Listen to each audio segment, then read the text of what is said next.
সুনামগঞ্জের জামালগঞ্জে শারদীয় দুর্গা উৎসবকে ঘিরে উৎসবমুখর পরিবেশে বিভিন্ন পূজা মণ্ডপ পরিদর্শন করেছে সুনামগঞ্জ ১ আসনের বিএনপির মনোনয়ন প্রত্যাশী ও তাহিরপুর উপজেলা পরিষদের সাবেক চেয়ারম্যান, কেন্দ্রীয় কৃষক দলের সাংগঠনিক সম্পাদক আনিসুল হক। মঙ্গলবার দিনব্যাপী জামালগঞ্জ উপজেলার নাথবাড়ি, নতুনপাড়া, শুভেচ্ছা, সাচনা বাজার, জগন্নাথ জিউর সহ বিভিন্ন মণ্ডপ পরিদর্শন করেন এবং জননেতা তারেক রহমান ঘোষিত ৩১ দফা বাস্তবায়নের লক্ষ্যে দলীয় প্রচারপত্র ও লিফলেট বিতরণ করেন জননেতা আনিসুল হক।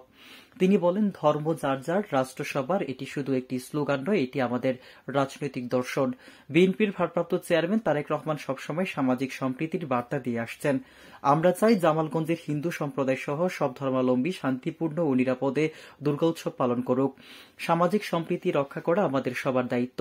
তিনি আরও বলেন, পূজা চলাকালে নিরাপত্তা নিশ্চিত করতে স্থানীয় প্রশাসনের পাশাপাশি বিএনপি নেতাকর্মীরাও সক্রিয় ভূমিকা রাখবে। পরিদর্শন শেষে সাচনা বাজার পথসভা অনুষ্ঠিত হয়।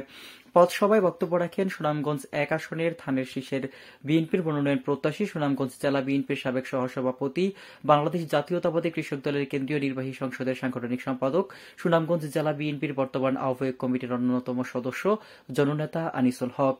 অন্যান্যের মাঝে বক্তব্য রাখেন জামালগঞ্জ উপজেলা বিএনপির আহ্বায়ক কমিটির আহ্বায়ক আলহাজ শফিকুর রহমান, জামালগঞ্জ উপজেলা বিএনপির সাবেক সাধারণ সম্পাদক শাহ মোহাম্মদ শাহজাহান, সাচনা বাজার ইউপি চেয়ারম্যান মোহাম্মদ মাসুক মিয়া, তাহিরপুর উপজেলা বিএনপির আহ্বায়ক কমিটির সদস্য আহ্বায়ক মোহাম্মদ বাদল মিয়া, যুগ্ম আহ্বায়ক আবুল হুদা, সুনামগঞ্জ জেলা স্বেচ্ছাসেবক দলের সদস্য আহমেদ জাকির, কৃষক দলের সদস্য সাইফুজ্জামান উকিল, জামালগঞ্জ উপজেলা আহ্বায়ক কমিটির সদস্য শামসুজ্জামান ধন মিয়া, জামালগঞ্জ সদর ইউনিয়নের আহ্বায়ক বশির আহমেদ, ভীমখালী বিএনপির আহ্বায়ক রহিস মিয়া তালুকদার, বেহিলি বিএনপির আহ্বায়ক নজরুল ইসলাম, সাচনাবাজার ইউনিয়নের যুগ্ম আহ্বায়ক মোহাম্মদ তারা মিয়া, জামালগঞ্জ উপজেলা যুবদলের যুগ্ম আহ্বায়ক মেহেদী হাসান রোকন, উপজেলা কৃষক দলের আহ্বায়ক মোবারক হোসেন, সদস্য সচিব আসাদ নূর সাদিক সহ উপজেলা বিএনপি অঙ্গ সংগঠনের নেতৃবৃন্দ।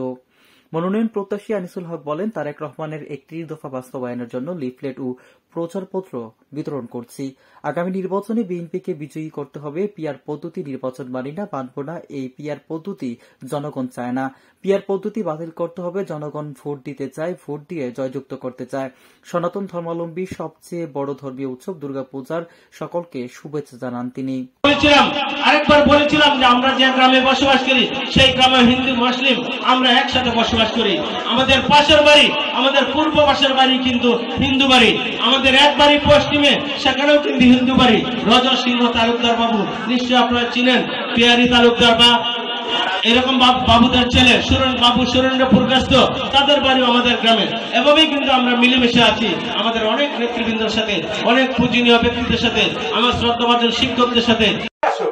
যাকেই এখানে মনোনয়ন করা হয় তাকে যাতে আপনারা দানের শীষের প্রতীকে ভোট দিয়ে জয়যুক্ত করে জাতীয় সংসদে প্রেরণ করবেন। আমাদের বিএনপির হাতকে শক্তিশালী করবেন। আমাদের প্রিয় নেত্রী মা বেগম খালেদা জিয়ার হাতকে শক্তিশালী করবেন।